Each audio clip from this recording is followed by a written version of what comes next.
മാന്യ പ്രേക്ഷകർക്ക് everything happens ചാനലിലേക്ക് സ്വാഗതം ചെയ്യുന്നു. സുഹൃത്തുക്കളെ, ഇന്നലെ നമ്മുടെ പാർലമെൻറ്റിൽ നടന്ന വിമൻ റിസർവേഷൻ ബിൽ, നാരീശക്തി അമെൻമെൻറ്റ് ബില്ലിനെപ്പറ്റിയുള്ള ചർച്ച നമ്മളേവരും ശ്രദ്ധിച്ചു. ഇന്ത്യൻ ഡെമോക്രസിയുടെ ചരിത്രത്തിൽ ആദ്യമായിട്ട് 12 വർഷത്തെ ഇടവേളയിൽ ഇതേപോലെയൊരു ചർച്ച, ഇത്ര ഗൗരവമായൊരു ചർച്ച പാർലമെൻറ്റിൽ എല്ലാ കക്ഷികളും കൂടി നടത്തിയിട്ടുണ്ടോ എന്ന കാര്യം സംശയമാണ്. ഈ സ്ത്രീ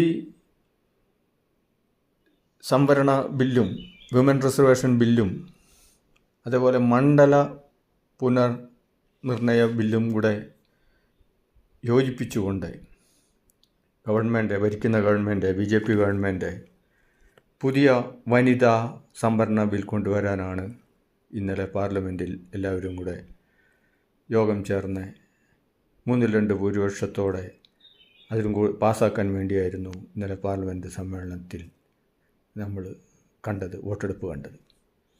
ആ ബിൽ ദയനീയമായി പരാജയപ്പെട്ടു. നമ്മൾ ഒറ്റനോട്ടത്തിൽ വിചാരിക്കും ഇത് നാരി ശക്തി ബില്ലിന് എതിരായത്, അതായത് വിമൻ റിസർവേഷൻ ബില്ലിനെതിരായിട്ടാണ് പ്രതിപക്ഷം വോട്ട് ചെയ്തത്.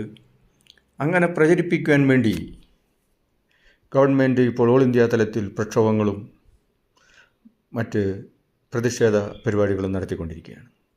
സുഹൃത്തുക്കളെ, ഇതിൻ്റെ വശങ്ങളിലേക്ക് നമ്മൾക്ക് ഒന്ന് പോകാം.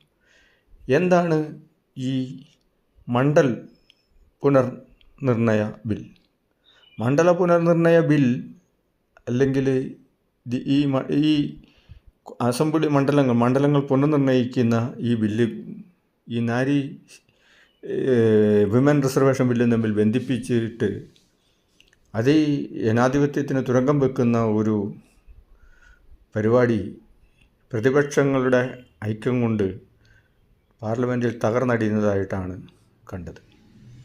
എല്ലാവരെയും എല്ലാ കാലത്തും എപ്പോഴും വിഡ്ഢികളാക്കാമെന്നുള്ള ചിന്ത ഇന്നലെ ഭരണപക്ഷത്തിന് ഏറ്റ വലിയൊരു ക്ഷതമാണ്. ഇന്നലെ നമ്മുടെ രാജ്യത്തിന് കിട്ടിയ ഒരു സുവർണ അവസരം ഭരണപക്ഷം അവരുടെ ബോധമില്ലായ്മ കൊണ്ട് അവർ ഒരിക്കലും വിമൻ റിസർവേഷൻ ബില്ല് പാസ്സാക്കുവാനും പ്രാവർത്തികമാക്കാനും നമ്മുടെ ഗവൺമെൻറ്റിന് യാതൊരു താല്പര്യമില്ല എന്നുള്ളതിൻ്റെ ഉദാഹരണമാണ് ചിന്തിക്കുന്ന ഏവർക്കും മനസ്സിലാകും. ഇന്നലെ എല്ലാ പാർട്ടികളും മൈക കണ്ടേനെ ഇത് പറഞ്ഞു. 543 MPമാരിൽ ഇപ്പോൾ 33% സ്ത്രീകൾക്ക് വേണ്ടി റിസർവ് ചെയ്യാം, വിമൻ റിസർവേഷനിൽ ഇപ്പോൾ തന്നെ പാസ്സാക്കാമെന്ന് പറഞ്ഞു. BJP അല്ലെങ്കിൽ ഭരണപക്ഷം അത് തള്ളിക്കളഞ്ഞുകൊണ്ട് അവർ അംഗീകരിച്ചില്ല. അവർ 50% കൂടെ വികസിപ്പിച്ച് 813 MPമാർ പാർലമെൻറ്റിൽ വന്നിട്ട് അതിൽ നിന്ന് 33% ആക്കാമെന്നും പറഞ്ഞ്, അതായത് സൗത്ത് ഇന്ത്യനെ ഒരു അടിച്ച് ഇരുത്തിക്കൊണ്ട് നോർത്ത് മേധാവിത്വത്തിന് വേണ്ടിയിട്ടുള്ള ഒരു കുൽസിത ശ്രമമാണ് ഇന്നലെ പാർലമെൻറ്റിൽ നടന്നത്. അത് ഒറ്റക്കെട്ടായിട്ട് പ്രതിപക്ഷം അതിനെ എതിർത്തുകൊണ്ട് അതിനെ തടഞ്ഞു. അത് വളരെ അപ്രീഷിയേറ്റ് ആയിട്ടൊരു കാര്യമാണ്. നമുക്കെല്ലാവർക്കും ജനാധിപത്യത്തിൻ്റെ ഒരു ശ്വാസം നമുക്കിപ്പോൾ ശ്വസിക്കാം, അല്ലെങ്കിൽ അത് ഭീഷണിയിലായേനെയും. സുഹൃത്തുക്കളെ, സഹോദരങ്ങളെ, എന്താണ് യഥാർത്ഥത്തിൽ പാർലമെൻറ്റിൽ നടന്നത്? BJPയുടെ തന്ത്രപരമായ ഒരു നീക്കത്തിലൂടെ ആർക്കും എതിർക്കാൻ പറ്റാത്ത സ്ത്രീ ശാക്തീകരണം പറഞ്ഞ് നമ്മുടെ രാഷ്ട്രത്തിൻ്റെ 50% വരുന്ന സ്ത്രീജനങ്ങളെ പറഞ്ഞു അവരെ മുൻധാരയിൽ കൊണ്ടുവന്നുകൊണ്ട് കപട തരത്തിൽ ഒരു മണ്ഡല പുനർനിർണയം നടത്തി നോർത്ത് സ്റ്റേറ്റുകളുടെ വലിയ സ്റ്റേറ്റുകളുടെ സീറ്റുകൾ വർദ്ധിപ്പിച്ചുകൊണ്ട് 800 850 എത്രയും എങ്കിലും പാർലമെൻറ്റിൽ MPമാരുടെ എണ്ണം വർദ്ധിപ്പിച്ചുകൊണ്ട് 3/2 ഭൂരിപക്ഷം കൈക്കലാക്കിക്കൊണ്ട് വളരെ എളുപ്പത്തിൽ അടുത്ത തെരഞ്ഞെടുപ്പും കാലാകാലങ്ങളിലുള്ള ഒരു സർവാധിപത്യ ഭരണത്തിന് വേണ്ടിയിട്ടുള്ളൊരു ചട്ടക്കൂടാണ് ഭാഗ്യവശാൽ തന്ത്രമേൽക്കാതെ ഇന്നലെ രക്ഷപ്പെട്ടത്. അതായത് സ്ത്രീ ശാക്തീകരണം പറഞ്ഞ് രാജ്യത്തെ തന്നെ ഏകാധിപത്യത്തിലേക്ക്, അതായത് കോൺസ്റ്റിറ്റ്യൂഷനെ തന്നെ അമെൻമെൻറ്റ് ചെയ്തിട്ടുണ്ട്, കോൺസ്റ്റിറ്റ്യൂഷനെ ഇല്ലാതെയാക്കിക്കൊണ്ടുള്ള ഇതിലേക്കുള്ള ഒരു ചപ്പടി വിദ്യയായിരുന്നു ഇന്നലെ പാർലമെൻറ്റിൽ നടന്നത്. എന്നിട്ട് ഇപ്പോൾ അവർ തന്നെ പ്രതിഷേധിക്കുകയാണ്. അവർ പറയുന്നു ഞങ്ങൾ 33% സ്ത്രീകൾക്ക് വിമൻ റിസർവേഷൻ കൊടുക്കാൻ വേണ്ടി തയ്യാറായപ്പോൾ പ്രതിപക്ഷ പാർട്ടികളെല്ലാം കൂടി എതിർത്ത് അതിനെ തോൽപ്പിച്ചു. അങ്ങനെ അമ്മമാരുടെയും പെങ്ങന്മാരുടെയും അവകാശത്തിനെതിരെ പ്രതിപക്ഷം നിലനിന്നുവെന്നും പറഞ്ഞുകൊണ്ടിട്ട് കവട വിളംബരമാണ്. യഥാർത്ഥത്തിൽ ഇന്നലെ ഗവൺമെൻറ് നമ്മുടെ ഭരിക്കുന്ന ഗവൺമെൻറ് വിചാരിച്ചിരുന്നെങ്കിൽ 33% സ്ത്രീ സംവരണം നൽകി ശാക്തികമായിട്ട് നമ്മുടെ സഹോദരന്മാർ, നമ്മുടെ സഹോദരികളും അമ്മമാരും പെങ്ങന്മാരും ഇന്നലെ ഭരണത്തിൻ്റെ മുഖ്യധാരയിലേക്ക് വന്നുകൊണ്ട് ഒരു സുവർണാവസരം പാഴാക്കി. അവരതിന് തയ്യാറല്ല. അവർ കൂടെ നിന്നില്ല. ഇന്നലെ പാസ്സാക്കാമായിരുന്നു. 543 എംപിമാരിൽ 33% നമ്മുടെ സഹോദരന്മാർക്ക് വിമൻസ് റിസർവേഷൻ ബില്ലിൻ്റെ ഭാഗമായിട്ട് കിട്ടിയിരുന്നു. അതില്ലാതാക്കി. അവരൊരിക്കലും സമ്മതിക്കത്തില്ല. പ്രതിപക്ഷ പാർട്ടികൾ വളരെ ഗൗരവത്തോടെ സഗൗരവം ഇക്കാര്യം പറഞ്ഞിട്ട് അവർ ഭരിക്കുന്ന ഗവൺമെൻറ് അതിന് തയ്യാറായില്ല. ഇന്ന് പറഞ്ഞാൽ ഇത് വിമൻസ് റിസർവേഷന് കട്ട എതിരാണ്. അവരൊരിക്കലും ചെയ്യുകയില്ല. വിമൻസ് എംപവർമെൻറ്റ് രാജ്യത്ത് വന്നു കഴിഞ്ഞാൽ ഈ ഉച്ചനീചത്വങ്ങൾ കുറേയൊക്കെ അവസാനിക്കുമെന്നും ഈ അതിഭയങ്കരമായ അഴിമതി നടക്കയില്ല എന്നും അവർക്കറിയാം. സ്ത്രീജനങ്ങൾക്ക് അഴിമതി നടത്താൻ, പൊതുവെ അതിഭയങ്കരമായ അഴിമതി നടത്താൻ കുറച്ചൊക്കെ പേടിയാണ് ഭൂരിഭാഗത്തിനും. അവരുടെ സാർവത്രികമായൊരു ഇതാണ്. അതിനുവേണ്ടി അതിന് കടയ്ക്കൽ കത്തിവെച്ചുകൊണ്ട് അതില്ലാണ്ടാക്കിയിട്ട് നേരെ ഓപ്പോസിറ്റ് സംസാരിക്കുകയാണ്. ഇത് നമ്മുടെ പ്രതിപക്ഷം ഏറ്റെടുത്തുകൊണ്ട് ഇതാക്കണം.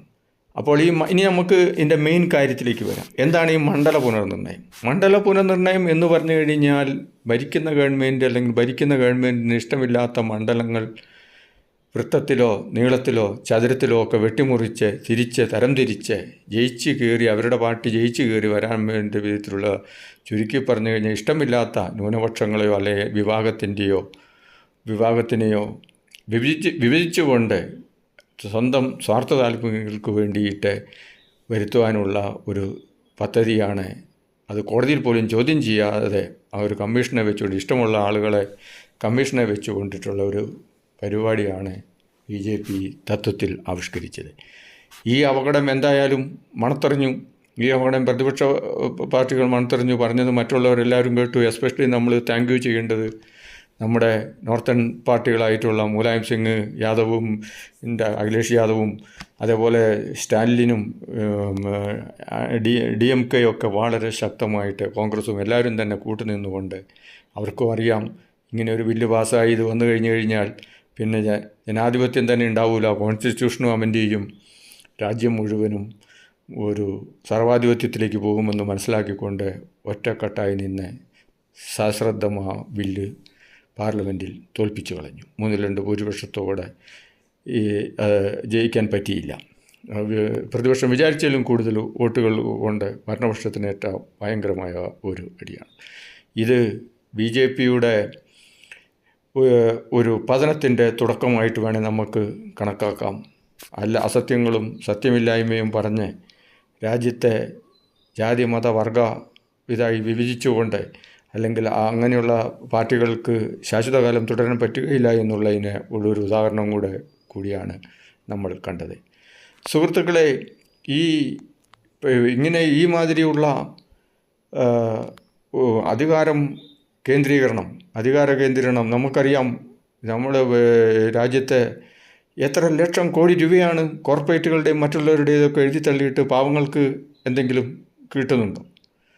OBC അതേപോലെയുള്ള താഴ്ന്ന ജാതി അല്ലെങ്കിൽ സാമ്പത്തികമായി പിന്നോക്കം നിൽക്കുന്ന ആളുകളുടെ അവകാശങ്ങൾ തട്ടിയെടുത്തുകൊണ്ട് കോർപ്പറേറ്റ് മാഫിയകൾ അഴിമതിയും കള്ളത്തരവും രാജ്യത്തിൻ്റെ സ്വത്തും കൊള്ളയടിച്ച് 16.3 ലക്ഷം കോടി രൂപയാണ് ഗവൺമെൻറ് കോർപ്പറേറ്റുകളുടേത് എഴുതി തള്ളിയത്. ഇത്രയും തുക ഏതെങ്കിലും ഒരു പാവപ്പെട്ടൻ്റെ ആരെങ്കിലും എഴുതി തള്ളുക? അത് കിട്ടാക്കടമാണ് പോലും. ഈ കിട്ടാക്കടം എങ്ങനെയാണ് വരുന്നത്? അതായത് അനാവശ്യമായി ഇവർക്കൊക്കെ ഫ്രീ ആയിട്ട് കൊടുക്കുകയാണെന്നിട്ട് എഴുതി തള്ളുകയാണ്. ഇവിടെ തൊഴിലുറപ്പുകൾക്കോ പാവങ്ങൾക്കോ അമ്മ ആദ്മിക്കോ ഒന്നുമില്ല. അതേപോലെ സാർവത്രികമായ അഴിമതി. കോൺക്രീറ്റ് പാലങ്ങളും കോൺക്രീറ്റ് ബിൽഡിങ്ങുകളും ഉണ്ടാക്കിയിട്ട് കമ്മീഷൻ തട്ടിയിട്ട് അത് പൊളിഞ്ഞു പോകും, വീണ്ടും ഉണ്ടാക്കും. അതേപോലെ എത്രമാത്രം പൈസയാണ് ഈ MPകളും ഇവർക്കുമെല്ലാം, എത്ര സെക്രട്ടറിമാരും എത്ര ആൾക്കാരെയും എത്ര ഉദ്യോഗസ്ഥന്മാരെയും വെച്ചിട്ട് അവരെല്ലാം ദളവകളും രാജാക്കന്മാരുമായിട്ട് വിലസുന്നു. തട്ടിപ്പും വെട്ടിപ്പും അഴിമതിയും മണ്ഡല നവീകരണവും പുനർക്രമീകരണവും പൈസ എടുക്കും ബിസിനസ്സും പരസ്യവും കൊള്ളയും തരികിടയും പറഞ്ഞ് അധികാരത്തിൽ കയറി കടിച്ചു തൂങ്ങി പാവം ജനങ്ങളെ കൊള്ളയടിച്ച് രാജ്യത്ത് തൊഴിലില്ല, ചെറിയ തൊഴിലുകൾ മുഴുവൻ നഷ്ടപ്പെട്ടു, യുവജനങ്ങൾ മറ്റുള്ള രാജ്യങ്ങളിലേക്ക് ഓടിപ്പോകുന്നു. അതേപോലെ തന്നെ പണക്കാർ വീണ്ടും പണക്കാരാവുന്നു. രാജ്യത്ത് ഏറ്റവും വലിയ പോവർട്ടി രാജ്യങ്ങളിൽ തന്നെ വിടുന്നു. ഇതൊന്നും നമ്മൾ കാണാതെ പോകരുത്. 65 ലക്ഷം കോടി രൂപ കടമുണ്ടായിരുന്നിടത്ത് ഇപ്പോൾ 205 ലക്ഷം കോടി കടമായിരിക്കുന്നു.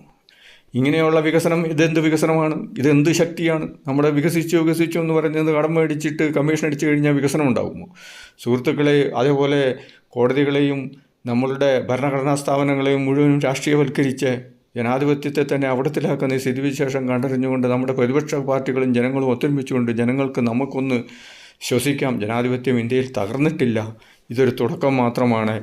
എന്താണെങ്കിലും നമ്മൾ എല്ലാ കാലത്തും ശക്തിയും നന്മയും ധർമ്മവും സത്യമേ ജയിക്കുകയുള്ളൂ, അല്ലാത്തതൊക്കെ ഒരു കുറച്ചു കാലം മാത്രമേ നിലനിൽക്കുകയുള്ളൂ എന്നുള്ള ഭീകര രാജ്യങ്ങളിലൊക്കെ നമ്മൾ കണ്ടിട്ടുണ്ട്.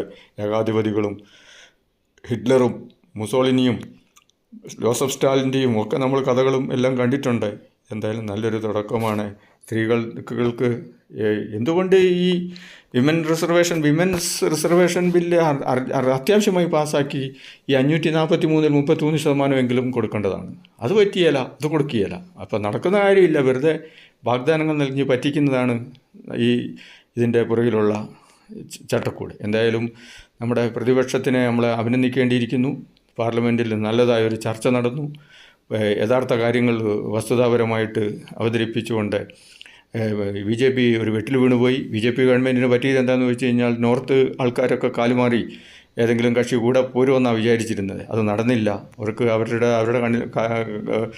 കാലിൻ്റെ ചുവട്ടിലെ മണ്ണ് ഒലിച്ചു പോകുന്നത് അവർക്ക് മനസ്സിലായി. അങ്ങനെ ആ ബില്ല് പരാജയപ്പെട്ടു. അത് ഇന്ത്യൻ ജനാധിപത്യത്തിന് ഒരു മുതൽക്കൂട്ടാണ്. നമുക്കൊന്ന് ആശ്വസിക്കാം. എങ്കിലും പിന്നീട് എന്തെങ്കിലുമൊക്കെ പറഞ്ഞുകൊണ്ട് ഇതിലപ്പുറം ഉള്ള തരികിടയായിട്ട് വരും സുഹൃത്തുക്കളെ. നന്ദി, നമസ്കാരം. I am captain grand master Shaji Mathew. Like ചെയ്യുക, കമൻറ്റ് ചെയ്യുക, ഷെയർ ചെയ്യുക. Thank you. ഔട്ട്.